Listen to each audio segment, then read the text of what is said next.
ਸਤਿ ਸ਼੍ਰੀ ਅਕਾਲ ਦੋਸਤੋ। ਪ੍ਰਵਾਦ ਚੈਨਲ ਦੇ ਇਸ ਪਲੇਟਫਾਰਮ ਤੋਂ ਅੱਜ ਬਿਲਕੁਲ ਇੱਕ ਵੱਖਰੇ ਵਿਸ਼ੇ ਤੇ ਗੱਲ ਕਰਨ ਲੱਗੇ ਹਾਂ। ਉਹ ਵਿਸ਼ਾ ਹੈ ਸਿਰਫ ਕੁੜੀਆਂ, ਓਨਲੀ ਡਾਟਰਸ। ਦੋਸਤੋ, ਗੱਲ ਬਹੁਤ ਪਿਛਾਂ ਤੱਕ ਜਾਂਦੀ ਹੈ। ਜਦੋਂ ਮਨੁੱਖ ਜੰਗਲ ਸਮਾਜ ਦੇ ਵਿੱਚ ਰਹਿੰਦਾ ਸੀ, ਉਹ ਸਮਾਜ ਮਾਂ ਪ੍ਰਧਾਨ ਸਮਾਜ ਸੀ। ਪਸ਼ੂ ਪੰਛੀਆਂ ਦਾ ਸਮਾਜ ਅੱਜ ਵੀ ਮਾਂ ਪ੍ਰਧਾਨ ਸਮਾਜ ਹੀ ਹੈ। ਮਾਂ ਹੀ ਸੰਤਾਨ ਪੈਦਾ ਕਰਦੀ ਹੈ, ਮਾਂ ਹੀ ਉਹਨਾਂ ਨੂੰ ਪਾਲਦੀ ਹੈ ਤੇ ਉਹਨਾਂ ਨੂੰ ਉਡਾਰ ਕਰਕੇ ਜ਼ਿੰਦਗੀ ਦੇ ਰਾਹ ਤੇ ਤੋਰ ਦਿੰਦੀ ਹੈ। ਬਿਲਕੁਲ ਇਸੇ ਤਰ੍ਹਾਂ ਮੁੱਢਲਾ ਸਮਾਜ ਮਾਂ ਪ੍ਰਧਾਨ ਸਮਾਜ ਸੀ। ਪਰ ਹੌਲੀ ਹੌਲੀ ਜਦੋਂ ਮਲਕੀਅਤ ਦਾ ਦੌਰ ਸ਼ੁਰੂ ਹੋਇਆ, ਜਦੋਂ ਕਬਜ਼ੇ ਦਾ ਦੌਰ ਸ਼ੁਰੂ ਹੋਇਆ, ਜਦੋਂ ਤਾਕਤਵਰ ਮਨੁੱਖ ਨੇ ਕਮਜ਼ੋਰ ਮਨੁੱਖ ਨੂੰ ਗੁਲਾਮ ਬਣਾ ਕੇ ਰੱਖਣਾ ਸ਼ੁਰੂ ਕੀਤਾ, ਜਦੋਂ ਖੇਤੀਬਾੜੀ ਦਾ ਦੌਰ ਸ਼ੁਰੂ ਹੋਇਆ, ਉਸ ਦੌਰ ਦੇ ਵਿੱਚ ਲੜਾਈ ਵੀ ਸਰੀਰਕ ਤਾਕਤ ਦੇ ਨਾਲ ਹੁੰਦੀ ਸੀ ਤੇ ਖੇਤੀ ਵੀ ਸਰੀਰਕ ਤਾਕਤ ਦੇ ਨਾਲ ਹੁੰਦੀ ਸੀ। ਤੇ ਸਰੀਰਕ ਤਾਕਤ ਔਰਤ ਦੇ ਮੁਕਾਬਲੇ ਮਰਦ ਕੋਲ ਜ਼ਿਆਦਾ ਸੀ। ਇਸ ਕਰਕੇ ਮਰਦ ਹੌਲੀ ਹੌਲੀ ਮਾਲਕ ਬਣ ਗਿਆ, ਭਾਵ ਪਤੀ ਬਣ ਗਿਆ, ਤੇ ਔਰਤ ਅੱਧ ਦੀ ਹਿੱਸੇਦਾਰ ਹੁੰਦੀ ਹੋਈ ਵੀ ਉਹਦੀ ਗੁਲਾਮ ਬਣ ਗਈ। ਔਰਤ ਘਰ ਦੀ ਚਾਰਦੀਵਾਰੀ ਤੱਕ ਸੀਮਤ ਹੋ ਗਈ ਤੇ ਮਰਦ ਸਾਰੀਆਂ ਸ਼ਕਤੀਆਂ ਦਾ ਮਾਲਕ ਬਣ ਗਿਆ। ਔਰਤ ਨੂੰ ਕਿਤੇ ਪੈਰ ਦੀ ਜੁੱਤੀ ਕਿਹਾ ਜਾਣ ਲੱਗ ਪਿਆ, ਕਿਤੇ ਔਰਤ ਦੇਵਦਾਸੀ ਬਣ ਗਈ, ਕਿਤੇ ਔਰਤ ਮਰਦ ਦਾ ਮਨੋਰੰਜਨ ਕਰਨ ਲਈ ਕੋਠਿਆਂ ਤੇ ਜਾ ਕੇ ਬੇਸਵਾ ਦਾ ਰੂਪ ਧਾਰਨ ਕਰ ਲਿਆ, ਤੇ ਕਿਤੇ 365 ਚਲਿੱਤਰਾਂ ਦੀ ਧਾਰਨੀ ਆਖੀ ਜਾਣ ਲੱਗੀ। ਤੇ ਮਰਦ ਹਰ ਦੌਰ ਦੇ ਵਿੱਚ ਆਪਣੇ ਆਪ ਨੂੰ ਨਹਾਤਾ ਧੋਤਾ ਘੋੜਾ ਸਿੱਧ ਕਰਨ ਲੱਗ ਪਿਆ। ਸੋ ਦੋਸਤੋ, ਉਸ ਦੌਰ ਤੋਂ ਲੈ ਕੇ ਸਮੁੱਚੇ ਜਗੀਰਦਾਰੀ ਦੌਰ ਤੱਕ ਤੇ ਪੂੰਜੀਵਾਦੀ ਦੌਰ ਦੇ ਆਰੰਭ ਤੱਕ ਔਰਤ ਇਹ ਹੋਣੀ ਭੋਗਦੀ ਰਹੀ ਤੇ ਕਿਸੇ ਹੱਦ ਤੱਕ ਅੱਜ ਵੀ ਭੋਗ ਰਹੀ ਹੈ। ਸ਼ਿਵ ਕੁਮਾਰ ਦੀ ਕਿਤਾਬ ਹੈ ਲੂਣਾ। ਉਹਦੇ ਵਿੱਚ ਲੂਣਾ ਦਾ ਇੱਕ ਡਾਇਲੌਗ ਹੈ, ਇੱਕ ਸੰਵਾਦ ਹੈ ਕਿ ਪਿਤਾ ਜੇ ਧੀ ਦਾ ਰੂਪ ਹੰਢਾਵੇ, ਲੋਕਾਂ ਵੇ ਤੈਨੂੰ ਲਾਜ ਨਾ ਆਵੇ। ਜੇ ਲੂਣਾ ਪੂਰਨ ਨੂੰ ਚਾਵੇ, ਚਰਿੱਤਰਹੀਣ ਕਹੇ ਕਿ ਜੀਵ ਜਹਾਨ ਦੀ। ਮੈਂ ਪੂਰਨ ਦੀ ਮਾਂ, ਪੂਰਨ ਦੇ ਹਾਣ ਦੀ। ਸੱਚਮੁੱਚ ਇਹ ਉਸ ਦੌਰ ਦਾ ਬਹੁਤ ਵੱਡਾ ਸਵਾਲ ਸੀ, ਕਿਉਂਕਿ ਉਸ ਦੌਰ ਦੇ ਵਿੱਚ ਔਰਤ ਦੀ ਹੋਣੀ ਮਰਦ ਦੇ ਆਸਰੇ ਹੀ ਸਵੀਕਾਰੀ ਜਾਣ ਲੱਗ ਪਈ ਸੀ। ਜੇ ਉਹ ਧੀ ਹੈ ਤਾਂ ਸਾਡੇ ਲੋਕ ਗੀਤਾਂ ਦੇ ਵਿੱਚ ਕਹਿੰਦੀ ਹੈ ਕਿ ਦੇਈਂ ਦੇਈਂ ਵੇ ਬਾਬਲਾ ਉਸ ਘਰੇ, ਜਿੱਥੇ ਸੱਸ ਦੇ ਬਾਲੜੇ ਪੁੱਤ।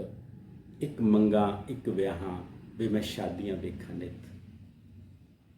ਤੇ ਜੇ ਉਹ ਭੈਣ ਹੈ ਤਾਂ ਕਹਿੰਦੀ ਹੈ ਕਿ ਇੱਕ ਵੀਰ ਦੇਈਂ ਵੇ ਰੱਬਾ, ਸਹੁੰ ਖਾਣ ਨੂੰ ਬੜਾ ਚਿੱਤ ਕਰਦਾ। ਜਾਂ ਦੋ ਵੀਰ ਦੇਈਂ ਵੇ ਰੱਬਾ, ਛੋਟਾ ਮੁਨਸ਼ੀ ਤੇ ਵੱਡਾ ਪਟਵਾਰੀ। ਤੇ ਜੇ ਉਹ ਮਾਂ ਹੈ ਤਾਂ ਕਹਿੰਦੀ ਹੈ ਕਿ ਪੁੱਤਰ ਸ਼ੋਭਾ ਖਾਨਦਾਨ ਦੀ ਇਹ ਅੱਖੀਆਂ ਦੇ ਤਾਰੇ। ਜਿੰਦ ਜਾਨ ਤੋਂ ਪਿਆਰੇ ਪੁੱਤਰ, ਜਿੰਦ ਜਾਨ ਤੋਂ ਪਿਆਰੇ। ਭਾਵ ਧੀ ਦੀ ਕਿਤੇ ਹੋਂਦ ਨਹੀਂ ਹੈਗੀ। ਧੀ ਦੀ ਹੋਂਦ ਤੋਂ ਸਮਾਜ ਮੁਨਕਰ ਹੋਣਾ ਸ਼ੁਰੂ ਹੋ ਗਿਆ। ਹਮਲਾਵਰ ਉਸ ਨੂੰ ਚੁੱਕ ਕੇ ਲੈ ਜਾਂਦੇ ਸੀ ਤੇ ਜਾਂ ਫਿਰ ਉਹ ਆਪਣੇ ਆਲੇ ਦੁਆਲੇ ਦੇ ਵਿੱਚ, ਆਪਣੇ ਪਿੰਡ ਦੇ ਵਿੱਚ ਕਿਸੇ ਝਗੜੇ ਦੀ ਹਵਸ ਦਾ ਸ਼ਿਕਾਰ ਹੋ ਜਾਂਦੀ ਸੀ ਤੇ ਬੋਲ ਵੀ ਨਹੀਂ ਸਕਦੀ ਸੀ। ਸਿੱਟਾ ਕੀ ਨਿਕਲਿਆ? ਔਰਤ ਨੂੰ ਜੰਮਣ ਸਾਰ ਸੰਗੀ ਕੁੱਟ ਕੇ ਮਾਰਿਆ ਜਾਣ ਲੱਗ ਪਿਆ। ਤੇ ਜਦ ਮਾਂ ਹੀ ਔਰਤ ਨੂੰ ਮਾਰਦੀ ਸੀ, ਉਸ ਬੱਚੀ ਨੂੰ ਮਾਰਦੀ ਸੀ, ਤਾਂ ਇਹ ਕਿਹਾ ਜਾਂਦਾ ਸੀ ਕਿ ਗੁੜ ਖਾਈ ਪੂਣੀ ਕੱਤੀ, ਆਪ ਨਾ ਆਈ ਵੀਰ ਨੂੰ ਕੱਤੀ। ਮਤਲਬ ਕੁੜੀ ਨੂੰ ਮਾਰਨ ਵੇਲੇ ਵੀ ਇਹ ਇੱਛਾ ਜ਼ਾਹਰ ਕੀਤੀ ਜਾਂਦੀ ਸੀ ਕਿ ਇਸ ਤੋਂ ਬਾਅਦ ਤੂੰ ਕੁੜੀ ਦੇ ਰੂਪ ਦੇ ਵਿੱਚ ਜਨਮ ਨਹੀਂ ਲੈਣਾ ਹੈਗਾ, ਤੂੰ ਆਪਣੀ ਥਾਂ ਤੇ ਮੁੰਡੇ ਨੂੰ ਭੇਜਣਾ ਹੈ। ਫਿਰ ਜਦੋਂ ਜ਼ਮਾਨਾ ਤਰੱਕੀ ਕਰ ਗਿਆ ਤਾਂ ਬਸ ਫਰਕ ਇੰਨਾ ਕੀ ਪਿਆ ਕਿ ਪਹਿਲਾਂ ਕੁੜੀਆਂ ਨੂੰ ਜੰਮਣ ਤੋਂ ਬਾਅਦ ਗਲਗੂਠਾ ਦੇ ਕੇ ਮਾਰਿਆ ਜਾਂਦਾ ਸੀ, ਤੇ ਫਿਰ ਮਸ਼ੀਨਾਂ ਆ ਗਈਆਂ, ਵੇੜਾ ਆ ਗਿਆ ਕਮੀਨਾ, ਗਲਾ ਘੁੱਟਣ ਮਸ਼ੀਨਾਂ। ਤਾਂ ਮਸ਼ੀਨਾਂ ਜਨਮ ਤੋਂ ਪਹਿਲਾਂ ਹੀ ਮਾਂ ਦੇ ਗਰਭ ਦੇ ਵਿੱਚ ਹੀ ਔਰਤਾਂ ਦਾ ਕਤਲ ਕਰ ਦਿੰਦੀਆਂ ਸੀ। ਇਹ ਦੌਰ ਔਰਤ ਲਈ ਸੱਚਮੁੱਚ ਬਹੁਤ ਖਤਰਨਾਕ ਦੌਰ ਸੀ। ਪਰ ਦੋਸਤੋ, ਫਿਰ ਪਾਸਾ ਪਲਟਿਆ। ਪੂੰਜੀਵਾਦੀ ਯੁੱਗ ਦੇ ਵਿੱਚ ਔਰਤ ਪੜ੍ਹੀ ਲਿਖੀ, ਨੌਕਰੀਆਂ ਤੇ ਆਈ, ਸਰੀਰਕ ਤਾਕਤ ਦਾ ਜ਼ੋਰ ਘੱਟ ਹੋਇਆ, ਮਸ਼ੀਨ ਦੀ ਤਾਕਤ ਦਾ ਜ਼ੋਰ ਵੱਧ ਹੋਇਆ। ਬਹੁਤ ਸਾਰੇ ਕੰਮ ਮਨ ਦੀ ਤਾਕਤ ਨਾਲ ਤੇ ਕਲਮ ਦੀ ਤਾਕਤ ਨਾਲ ਹੋਣ ਲੱਗੇ, ਜਿਹਦੇ ਵਿੱਚ ਔਰਤ ਮਰਦ ਦੇ ਬਰਾਬਰ ਆਈ। ਤਾਂ ਸਾਡੇ ਘਰਾਂ ਦੇ ਵਿੱਚ ਕੁੜੀਆਂ ਨੂੰ ਪੜ੍ਹਨ ਲਿਖਣ ਦਾ ਮੌਕਾ ਮਿਲਿਆ। ਪਰ ਇੱਥੇ ਵੀ ਰਾਹਾਂ ਇੰਨੀਆਂ ਸੌਖੀਆਂ ਨਹੀਂ ਸੀ। ਖਵਾਜਾ ਅਹਿਮਦ ਅਬਾਸ ਦੀ ਇੱਕ ਕਹਾਣੀ ਹੈ ਭੋਲੀ। ਉਹਦੇ ਵਿੱਚ 5 ਭੈਣਾਂ ਦੇ ਵਿੱਚੋਂ ਇੱਕ ਭੈਣ ਜਿਹੜੀ ਹੈਗੀ ਹੈ, ਉਹ 10 ਕੁ ਮਹੀਨਿਆਂ ਦੇ ਵਿੱਚ ਉਹਦੇ ਦਿਮਾਗ ਤੇ ਸੱਟ ਲੱਗਦੀ ਹੈ ਤੇ ਉਹ ਮੈਂਟਲੀ ਰਿਟਾਰਡਡ ਹੋ ਜਾਂਦੀ ਹੈ, ਜਿਹਨੂੰ ਆਪਾਂ ਸਿੱਧਰੀ ਕਹਿ ਦਿੰਦੇ ਹਾਂ। ਤੇ ਉਸ ਤੋਂ ਬਾਅਦ ਉਹਨੂੰ ਬੁਖਾਰ ਹੁੰਦਾ ਤਾਂ ਉਹ ਬਦਰੰਗ ਹੋ ਜਾਂਦੀ ਹੈ, ਚੇਚਕ ਦੇ ਦਾਗ ਉਹਦੇ ਚਿਹਰੇ ਤੇ ਨਿਕਲੇ ਹੁੰਦੇ ਨੇ। ਕਹਿਣ ਦਾ ਭਾਵ ਨਾ ਉਹ ਦਿੱਖ ਪੱਖੋਂ ਸੋਹਣੀ ਰਹਿੰਦੀ ਹੈ ਤੇ ਨਾ ਉਹ ਦਿਮਾਗ ਪੱਖੋਂ ਸੋਹਣੀ ਰਹਿੰਦੀ ਹੈ। ਤੇ ਇਹ ਦੌਰ ਉਹ ਦੌਰ ਸੀ, ਆਜ਼ਾਦੀ ਤੋਂ ਪਹਿਲਾਂ ਦਾ ਦੌਰ, ਜਦੋਂ ਪਹਿਲੀ ਵਾਰ ਸਾਡੇ ਪਿੰਡਾਂ ਦੇ ਵਿੱਚ ਸਕੂਲ ਖੁੱਲ੍ਹਣੇ ਸ਼ੁਰੂ ਹੋਏ ਸੀ। ਤਾਂ ਇੱਕ ਕਲੈਕਟਰ ਉਸ ਪਿੰਡ ਦੇ ਵਿੱਚ ਆਉਂਦਾ ਹੈ ਤੇ ਨੰਬਰਦਾਰ ਰਾਮ ਲਾਲ ਨੂੰ ਕਹਿੰਦੇ ਕਿ ਆਪਾਂ ਤੁਹਾਡੇ ਪਿੰਡ ਦੇ ਵਿੱਚ ਸਕੂਲ ਖੋਲ੍ਹਣਾ ਹੈ ਤੇ ਇਸ ਸਕੂਲ ਦੇ ਵਿੱਚ ਤਾਂ ਕੁੜੀਆਂ ਲੱਗਣਗੀਆਂ ਜੇ ਤੂੰ ਆਪਣੀ ਕੁੜੀ ਨੂੰ ਸਕੂਲ ਦੇ ਵਿੱਚ ਲਾਵੇਂਗਾ। ਤਾਂ ਘਰ ਦੇ ਵਿੱਚ 3 ਕੁੜੀਆਂ ਨੇ, 2 ਕੁੜੀਆਂ ਸੋਹਣੀਆਂ ਸੁਨੱਖੀਆਂ ਨੇ ਦਿਮਾਗ ਪੱਖੋਂ ਵੀ ਤੇ ਸੂਰਤ ਪੱਖੋਂ ਵੀ, ਇੱਕ ਭੋਲੀ ਹੈ। ਘਰ ਦੇ ਵਿੱਚ ਲੜਾਈ ਹੁੰਦੀ ਹੈ, ਮਾਂ ਕਹਿੰਦੀ ਹੈ ਕਿਸੇ ਵੀ ਹਾਲਤ ਦੇ ਵਿੱਚ ਕੁੜੀਆਂ ਨੂੰ ਸਕੂਲ ਨਹੀਂ ਲਾਉਣਾ। ਤੇ ਫੈਸਲਾ ਪਤਾ ਕੀ ਹੁੰਦਾ ਹੈ? ਫੈਸਲਾ ਇਹ ਹੁੰਦਾ ਕਿ ਦੋਨੇ ਸੋਹਣੀਆਂ ਸੁਨੱਖੀਆਂ ਕੁੜੀਆਂ ਨੂੰ, ਦਿਮਾਗ ਪੱਖੋਂ ਤੇਜ਼ ਤਰਾਰ ਕੁੜੀਆਂ ਨੂੰ ਸਕੂਲ ਪੜ੍ਹਨ ਨਹੀਂ ਲਾਉਣਾ ਹੈਗਾ। ਕਿਉਂ? ਕਿਉਂਕਿ ਜੇ ਉਹਨਾਂ ਨੂੰ ਸਕੂਲ ਪੜ੍ਹਨ ਲਾਤਾ ਤਾਂ ਉਹਨਾਂ ਦਾ ਰਿਸ਼ਤਾ ਨਹੀਂ ਹੋਣਾ। ਤੇ ਫੈਸਲਾ ਇਹ ਹੋਇਆ ਕਿ ਭੋਲੀ, ਇਹਦਾ ਤਾਂ ਰਿਸ਼ਤਾ ਵੈਸੇ ਹੀ ਨਹੀਂ ਹੋਣਾ ਹੈਗਾ, ਇਸ ਕਰਕੇ ਇਹਨੂੰ ਸਕੂਲ ਲਾ ਦਿੰਦੇ ਆ। ਸੋ ਇਹ ਉਹ ਦੌਰ ਸੀ ਜਦੋਂ ਸਾਵਿਤਰੀ ਬਾਈ ਫੂਲੇ ਨੂੰ ਇਹ ਸੰਘਰਸ਼ ਕਰਨਾ ਪਿਆ। ਜਦੋਂ ਉਹ ਸਕੂਲ ਜਾਂਦੇ ਸੀ ਕੁੜੀਆਂ ਨੂੰ ਪੜ੍ਹਾਉਣ ਵਾਸਤੇ ਤਾਂ ਲੋਕ ਉੱਤੇ ਗੋਹਾ, ਉੱਤੇ ਚਿੱਕੜ ਸੁੱਟਦੇ ਸੀ ਤੇ ਉਹ 2-2 ਸੂਟ ਲੈ ਕੇ ਜਾਂਦੀ ਸੀ। ਸਕੂਲ ਦੇ ਵਿੱਚ ਜਾ ਕੇ ਉਸ ਨੂੰ ਹੋਰ ਸੂਟ ਬਦਲਣਾ ਪੈਂਦਾ ਸੀ। ਪਹਿਲਾਂ ਵਾਲਾ ਜਿਹੜਾ ਸੂਟ ਸੀ ਉਹ ਚਿੱਕੜ ਨਾਲ ਤੇ ਗੋਹੇ ਨਾਲ ਲੱਥ-ਪੱਥ ਹੋ ਜਾਂਦਾ ਸੀ। ਸੋ ਕੁੜੀਆਂ ਨੇ ਆਪਣੀ ਹਯਾਤੀ ਨੂੰ ਕਾਇਮ ਰੱਖਣ ਲਈ ਇਹ ਲੜਾਈ ਲੜੀ। ਫਿਰ ਕਿਤੇ ਜਾ ਕੇ ਸਥਿਤੀਆਂ ਬਦਲਣੀਆਂ ਸ਼ੁਰੂ ਹੋਈਆਂ। ਪਿਛਲੇ ਦਿਨਾਂ ਦੇ ਵਿੱਚ international institute of population services ਵੱਲੋਂ ਇੱਕ ਸਰਵੇ ਸਾਹਮਣੇ ਆਇਆ। ਇਹ ਸਰਵੇ ਹਿੰਦੁਸਤਾਨ ਦੇ 8,88,000 ਪਰਿਵਾਰਾਂ ਦੀਆਂ 9,99,000 ਔਰਤਾਂ ਤੇ ਕੀਤਾ ਗਿਆ। ਇਹ ਸਾਰੇ ਪਰਿਵਾਰ ਵੱਖ-ਵੱਖ ਤਰ੍ਹਾਂ ਦੇ ਪਰਿਵਾਰ ਸੀ, ਵੱਖ-ਵੱਖ ਧਰਮਾਂ ਨਾਲ ਸੰਬੰਧਿਤ, ਵੱਖ-ਵੱਖ ਜਾਤਾਂ ਨਾਲ ਸੰਬੰਧਿਤ। ਕੁਝ ਪਰਿਵਾਰ ਬਹੁਤ ਪੜ੍ਹੇ ਲਿਖੇ ਪਰਿਵਾਰ ਸੀ, ਕੁਝ ਪਰਿਵਾਰ ਘੱਟ ਪੜ੍ਹੇ ਲਿਖੇ ਪਰਿਵਾਰ ਸੀ, ਕੁਝ ਅਨਪੜ੍ਹ ਪਰਿਵਾਰ ਸੀ, ਕੁਝ ਬਹੁਤ ਅਮੀਰ ਪਰਿਵਾਰ ਸੀ ਤੇ ਕੁਝ ਬਹੁਤ ਗਰੀਬ ਪਰਿਵਾਰ ਸੀ।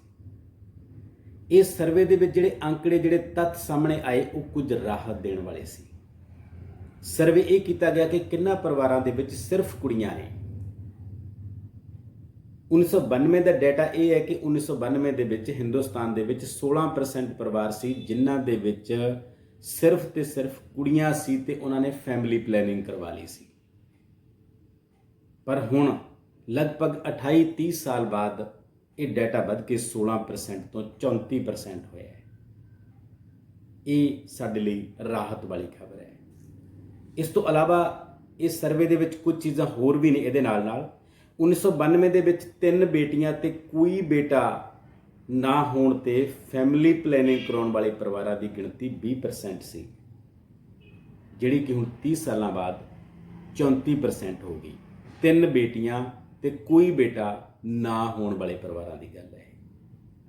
ਇਸ ਤੋਂ ਇਲਾਵਾ ਇੱਕ ਤੱਥ ਅਜੇ ਵੀ ਜਿਹੜਾ ਨਿਰਾਸ਼ ਕਰਨ ਵਾਲਾ ਹੈ ਉਹ ਇਹ ਹੈ ਕਿ ਜਿੰਨੇ ਹਿੰਦੁਸਤਾਨ ਦੇ ਵਿੱਚ ਫੈਮਿਲੀ ਪਲੈਨਿੰਗ ਦੇ ਕੇਸ ਹੁੰਦੇ ਨੇ, ਲੋਕ ਫੈਮਿਲੀ ਪਲੈਨਿੰਗ ਕਰਵਾਉਂਦੇ ਨੇ, ਉਹਦੇ ਵਿੱਚੋਂ 60% ਪਰਿਵਾਰ ਅਜੇ ਵੀ ਉਹ ਨੇ ਜਿਨ੍ਹਾਂ 'ਚ 2 ਬੇਟੇ ਨੇ ਤੇ ਬੇਟੀ ਕੋਈ ਨਹੀਂ। ਕਹਿਣ ਦਾ ਭਾਵ ਅਜੇ ਵੀ ਸਾਡੀ ਮੈਜੋਰਿਟੀ ਸਾਡੇ ਸਮਾਜ ਦੀ ਇਹੀ ਹੈ ਕਿ ਜਿਹੜੇ ਉਦੋਂ ਫੈਮਿਲੀ ਪਲੈਨਿੰਗ ਕਰਵਾਉਂਦੇ ਨੇ ਜਿਨ੍ਹਾਂ ਪਰਿਵਾਰਾਂ ਦੇ ਵਿੱਚ ਇਕੱਲੇ ਇੱਕ ਬੇਟਾ ਜਾਂ 2 ਬੇਟੇ ਹੁੰਦੇ ਨੇ, ਬੇਟੀ ਕੋਈ ਨਹੀਂ ਹੁੰਦੀ ਹੈਗੀ, ਉਹ ਬੇਟੀ ਦੀ ਕੋਈ ਇੱਛਾ ਨਹੀਂ ਰੱਖਦੇ ਹੈਗੇ ਤੇ ਫੈਮਿਲੀ ਪਲੈਨਿੰਗ ਕਰਵਾ ਲੈਂਦੇ ਨੇ। ਇਹ ਡਾਟਾ ਅਜੇ ਵੀ ਨਿਰਾਸ਼ ਕਰਨ ਵਾਲਾ ਹੈ। ਜੇ ਅਲੱਗ-ਅਲੱਗ ਸਟੇਟਸ ਦੀ ਗੱਲ ਕਰੀਏ, ਸਭ ਤੋਂ ਮਾੜੀ ਸਥਿਤੀ ਪੰਜਾਬ ਤੇ ਹਰਿਆਣੇ ਦੀ ਰਹੀ। ਪੰਜਾਬ ਤੇ ਹਰਿਆਣਾ ਕਿਉਂਕਿ ਇੱਕੋ ਹੀ ਸੀ ਪਹਿਲਾਂ ਪੰਜਾਬ, ਤੇ ਪੰਜਾਬ ਸਰਹੱਦੀ ਸੂਬਾ ਸੀ, ਸਾਰੀਆਂ ਲੜਾਈਆਂ ਪੰਜਾਬ ਨੂੰ ਲੜਨੀਆਂ ਪਈਆਂ। ਇਸ ਕਰਕੇ ਪੰਜਾਬ ਦੇ ਵਿੱਚ ਮੁੰਡਿਆਂ ਦੀ ਲੋੜ, ਮੁੰਡਿਆਂ ਦੀ ਚਾਹਤ ਤੇ ਕੁੜੀਆਂ ਪ੍ਰਤੀ ਲਾਪਰਵਾਹੀ ਜਾਂ ਕੁੜੀਆਂ ਪ੍ਰਤੀ ਨਫ਼ਰਤ ਵੱਧ ਰਹੀ, ਕਿਉਂਕਿ ਪੰਜਾਬ ਦੀ ਖੇਤੀ ਵਾਸਤੇ ਤੇ ਪੰਜਾਬ ਦੇ ਜੰਗਾਂ ਯੁੱਧਾਂ ਵਾਸਤੇ ਮੁੰਡਿਆਂ ਦੀ ਹੀ ਜ਼ਰੂਰਤ ਸੀ। ਇਸ ਕਰਕੇ ਪੰਜਾਬ ਦੇ ਵਿੱਚ ਕੁੜੀਆਂ ਨੂੰ ਮਾਰਨਾ ਸ਼ੁਰੂ ਹੋਇਆ ਸੀ ਤੇ ਅੱਜ ਵਾਲਾ ਹਰਿਆਣਾ ਉਸ ਪੰਜਾਬ ਦਾ ਹਿੱਸਾ ਹੀ ਹੈ। ਇਸ ਕਰਕੇ ਸਾਡੇ ਪੰਜਾਬ ਤੇ ਹਰਿਆਣੇ ਨੂੰ ਆਮ ਤੌਰ ਤੇ ਉਹ ਸੂਬੇ ਮੰਨਿਆ ਜਾਂਦਾ ਹੈ ਜਿੱਥੇ ਅੱਜ ਤੱਕ ਵੀ ਕੁੜੀਆਂ ਨੂੰ ਨਫ਼ਰਤ ਕੀਤੀ ਜਾਂਦੀ ਹੈ, ਜਿੱਥੇ ਅੱਜ ਤੱਕ ਵੀ ਕੁੜੀਆਂ ਦੇ ਜੰਮਣ ਤੇ ਖੁਸ਼ੀ ਨਹੀਂ ਪ੍ਰਗਟ ਕੀਤੀ ਜਾਂਦੀ। ਪਰ ਹੁਣ ਇੱਥੇ ਥੋੜੀ ਜਿਹੀ ਸਥਿਤੀ ਬਦਲ ਰਹੀ ਹੈ। 10 ਸਾਲਾਂ ਵਿੱਚ ਇੱਕ ਧੀ ਵਾਲੇ ਪਰਿਵਾਰਾਂ ਦੀ ਗਿਣਤੀ 21% ਵਧੀ ਹੈ ਪੰਜਾਬ ਦੇ ਵਿੱਚ, ਹਰਿਆਣੇ ਦੇ ਵਿੱਚ 27% ਵਧੀ ਹੈ। 2 ਧੀਆਂ ਵਾਲੇ ਪਰਿਵਾਰਾਂ ਦੀ ਗਿਣਤੀ ਪੰਜਾਬ ਦੇ ਵਿੱਚ 37% ਵਧੀ ਹੈ, ਜਦਕਿ ਹਰਿਆਣੇ ਦੇ ਵਿੱਚ 41% ਵਧੀ ਹੈ। ਤੇ 3 ਧੀਆਂ ਵਾਲੇ ਪਰਿਵਾਰਾਂ ਦੀ ਗਿਣਤੀ 45% ਪੰਜਾਬ 'ਚ ਵਧੀ ਹੈ, ਹਰਿਆਣੇ ਦੇ ਵਿੱਚ ਥੋੜੀ ਜਿਹੀ ਘੱਟ 40% ਵਧੀ ਹੈ। ਹੋਰ ਅੱਗੇ ਜਾਈਏ ਤਾਂ ਪੰਜਾਬ ਦੇ ਗੁਰਦਾਸਪੁਰ ਤੇ ਕਪੂਰਥਲਾ ਜ਼ਿਲ੍ਹੇ ਇਹੋ ਜਿਹੇ ਨੇ ਜਿਨ੍ਹਾਂ ਦੇ ਵਿੱਚ ਇਹ ਗਿਣਤੀ ਸਭ ਤੋਂ ਵੱਧ ਵਧੀ ਹੈ ਬਾਕੀ ਜ਼ਿਲ੍ਹਿਆਂ ਦੇ ਮੁਕਾਬਲੇ। ਗੁਰਦਾਸਪੁਰ ਦੇ ਵਿੱਚ 32% ਇਹ ਗਿਣਤੀ ਵਧੀ ਹੈ ਤੇ ਇੰਨੀ ਗਿਣਤੀ ਲਗਭਗ ਕਪੂਰਥਲਾ ਜ਼ਿਲ੍ਹੇ ਦੇ ਵਿੱਚ ਵੀ ਵਧੀ ਹੈ।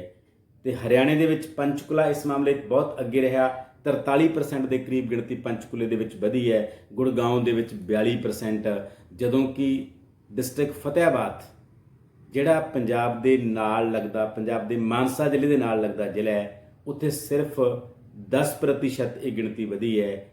ਤੇ ਲਗਭਗ ਸਥਿਤੀ ਮਾਨਸਾ ਜ਼ਿਲ੍ਹੇ ਦੀ ਵੀ ਇਹੀ ਹੋਣੀ ਇਸ ਮਾਮਲੇ 'ਚ।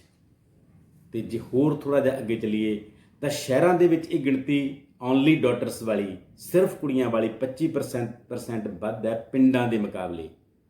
ਤੇ ਜੇ ਆਪਾਂ ਸਟੇਟਾਂ ਦੀ ਗੱਲ ਕਰੀਏ ਤਾਂ ਮਹਾਰਾਸ਼ਟਰ ਦੇ ਵਿੱਚ ਇੱਕ ਧੀ ਵਾਲੇ ਜਿਹੜੇ ਪਰਿਵਾਰਾਂ ਦੀ ਗਿਣਤੀ 26% ਹੈ, 2 ਧੀ ਵਾਲੇ ਪਰਿਵਾਰਾਂ ਦੀ ਗਿਣਤੀ 64% ਹੈ ਤੇ 3 ਧੀ ਵਾਲੇ ਪਰਿਵਾਰਾਂ ਦੀ ਗਿਣਤੀ 71% ਹੈ। ਤੇ ਜੇ ਆਪਾਂ ਸਟੇਟ ਵਾਈਜ਼ ਵਾਧਾ ਦੇਖੀਏ ਤਾਂ ਕੇਰਲਾ ਵਿੱਚ ਪਹਿਲਾਂ ਦੇ ਮੁਕਾਬਲੇ ਇੱਕ ਧੀ ਵਾਲੇ ਪਰਿਵਾਰਾਂ ਦੀ ਗਿਣਤੀ ਦੇ ਵਿੱਚ 17% ਵਾਧਾ ਹੋਇਆ, ਤਮਿਲਨਾਡੂ ਦੇ ਵਿੱਚ 11% ਵਾਧਾ ਹੋਇਆ, ਹਰਿਆਣੇ ਦੇ ਵਿੱਚ 20% ਵਾਧਾ ਹੋਇਆ, ਮਹਾਰਾਸ਼ਟਰ ਦੇ ਵਿੱਚ 10% ਵਾਧਾ ਹੋਇਆ ਤੇ ਪੰਜਾਬ ਦੇ ਵਿੱਚ 8% ਵਾਧਾ ਹੋਇਆ। ਸੋ ਦੋਸਤੋ, ਭਾਵੇਂ ਇਹ ਅੰਕੜੇ ਕਾਫੀ ਨਹੀਂ ਹਨ, ਭਾਵੇਂ ਅਜੇ ਸਥਿਤੀ ਉਨੀ ਨਹੀਂ ਠੀਕ ਹੋਈ ਜਿੰਨੀ ਹੋਣੀ ਚਾਹੀਦੀ ਸੀ, ਪਰ ਫਿਰ ਵੀ ਇੱਕ ਚੰਗਾ ਸੰਕੇਤ ਹੈ, ਇੱਕ ਸ਼ੁਭ ਸ਼ਗਨ ਹੈ ਕਿ ਆਖਰ ਇਸ ਸਮਾਜ ਦੇ ਵਿੱਚ ਕੁੜੀਆਂ ਲਈ ਸੋਚਣ ਵਾਲੇ ਵੀ ਬਹੁਤ ਸਾਰੇ ਲੋਕ ਪੈਦਾ ਹੋ ਰਹੇ ਨੇ। ਜਿਨ੍ਹਾਂ ਲੋਕਾਂ ਨੇ ਇੱਕ ਕੁੜੀ ਤੋਂ ਬਾਅਦ, 2 ਕੁੜੀਆਂ ਤੋਂ ਬਾਅਦ ਜਾਂ 3 ਕੁੜੀਆਂ ਤੋਂ ਬਾਅਦ ਫੈਮਿਲੀ ਪਲਾਨ ਕਰਵਾਈ ਤੇ ਮੁੰਡੇ ਦੀ ਚਾਹਤ ਉਹਨਾਂ ਦੇ ਸਿਰ ਤੇ ਨਹੀਂ ਚੜੀ, ਉਹ ਵਧਾਈ ਦੇ ਪਾਤਰ ਨੇ। ਤੇ ਬਾਕੀਆਂ ਤੋਂ ਆਸ ਕਰਦੇ ਹਾਂ, ਜਿਹੜੇ 60% ਲੋਕ ਅਜੇ ਵੀ ਉਹ ਨੇ ਜਿਹੜੇ ਸਿਰਫ ਇੱਕ ਮੁੰਡਾ ਹੋਣ ਤੇ ਜਾਂ 2 ਮੁੰਡੇ ਹੋਣ ਤੇ ਕੁੜੀਆਂ ਦੀ ਉਡੀਕ ਕੀਤੇ ਬਿਨਾ ਜਾਂ ਕੁੜੀਆਂ ਦੀ ਚਾਹਤ ਕੀਤੇ ਬਿਨਾ ਫੈਮਿਲੀ ਪਲਾਨ ਕਰਵਾ ਲੈਂਦੇ ਨੇ। ਉਹਨਾਂ ਲੋਕਾਂ ਤੋਂ ਉਮੀਦ ਕਰਦੇ ਹਾਂ, ਆਸ ਕਰਦੇ ਹਾਂ ਕਿ ਉਹ ਆਪਣੀ ਮਾਨਸਿਕਤਾ ਨੂੰ ਬਦਲਣਗੇ। ਆਓ ਆਪਣੀਆਂ ਕੁੜੀਆਂ ਨੂੰ ਖੁੱਲ੍ਹਾ ਅੰਬਰ ਦਈਏ, ਆਪਣੀਆਂ ਕੁੜੀਆਂ ਨੂੰ ਖੁੱਲ੍ਹੀ ਪ੍ਰਵਾਸ ਦਈਏ, ਉਹਨਾਂ ਨੂੰ ਸੁਪਨੇ ਦਈਏ, ਜਿਉਣ ਦਾ ਬਰਾਬਰ ਹੱਕ ਦਈਏ। ਜਿੰਨੀ ਪਰਵਰਿਸ਼ ਅਸੀਂ ਮੁੰਡਿਆਂ ਲਈ ਆਸ ਕਰਦੇ ਹਾਂ ਜਾਂ ਮੁੰਡਿਆਂ ਲਈ ਮਿਹਨਤ ਕਰਦੇ ਹਾਂ ਜਾਂ ਮੁੰਡਿਆਂ ਲਈ ਕੋਸ਼ਿਸ਼ ਕਰਦੇ ਹਾਂ, ਉਨੀ ਹੀ ਕੋਸ਼ਿਸ਼ ਕੁੜੀਆਂ ਲਈ ਕਰੀਏ ਤਾਂ ਕਿ ਇਹ ਸਮਾਜ ਸੱਚਮੁੱਚ ਖੂਬਸੂਰਤ ਸਮਾਜ ਬਣੇ। ਫਿਰ ਕਿਸੇ ਮਨੀਸ਼ਾ ਨੂੰ, ਕਿਸੇ ਆਸਿਫਾ ਨੂੰ, ਕਿਸੇ ਨਿਰਭੈ ਨੂੰ ਇਸ ਕਿਸਮ ਦੇ ਅਣਮਨੁੱਖੀ ਕਾਰਿਆਂ ਦਾ ਸਾਹਮਣਾ ਨਾ ਕਰਨਾ ਪਵੇ। ਇਸ ਆਸ ਨਾਲ ਤੁਹਾਡਾ ਸਾਰਿਆਂ ਦਾ ਬਹੁਤ ਬਹੁਤ ਧੰਨਵਾਦ। ਆਓ ਇੱਕ ਕਵਿਤਾ ਸੁਣਦੇ ਹਾਂ ਆਪਾਂ ਮੈਡਮ ਰੂਪਪ੍ਰੀਤ ਕੌਰ ਦੀ, ਕੁੜੀਆਂ ਨੂੰ ਉਹਨਾਂ ਦੇ ਸੁਪਨੇ ਦੇਣ ਦੀ ਕਵਿਤਾ। ਆਓ ਮਾਣਦੇ ਹਾਂ ਇਹ ਕਵਿਤਾ। ਤੁਹਾਡਾ ਸਾਰਿਆਂ ਦਾ ਬਹੁਤ ਬਹੁਤ ਧੰਨਵਾਦ। वो आंगन एकदम सूना सूना होता है जिस घर में बेटी का अवतार नहीं होता। वो आंगन एकदम सूना सूना होता है जिस घर में बेटी का अवतार नहीं होता। एक छोटी सी कविता बेटियों के नाम। घर की जान होती हैं बेटियां, पिता का गुमान होती हैं बेटियां। ईश्वर का आशीर्वाद होती हैं बेटियां, यूं समझ लो कि बेमिसाल होती हैं बेटियां। बेटों से ज्यादा वफादार होती हैं बेटियां, माँ के कामों में मददगार होती हैं बेटियां। माँ बाप को दुख समझे इतनी समझदार होती हैं बेटियां, असीम प्यार पाने की हकदार होती हैं बेटियां। बेटियों की आंखें कभी नम न होने दो, जिंदगी में उनकी खुशी कम न होने दो, जिंदगी में उनकी खुशी कम न होने दो। बेटियों को हमेशा हौसला देना, गम न होने देना। बेटियों को हमेशा हौसला देना, गम न होने देना। बेटा बेटी में फर्क होता है, खुद को ये भरम न होने देना, खुद को ये भरम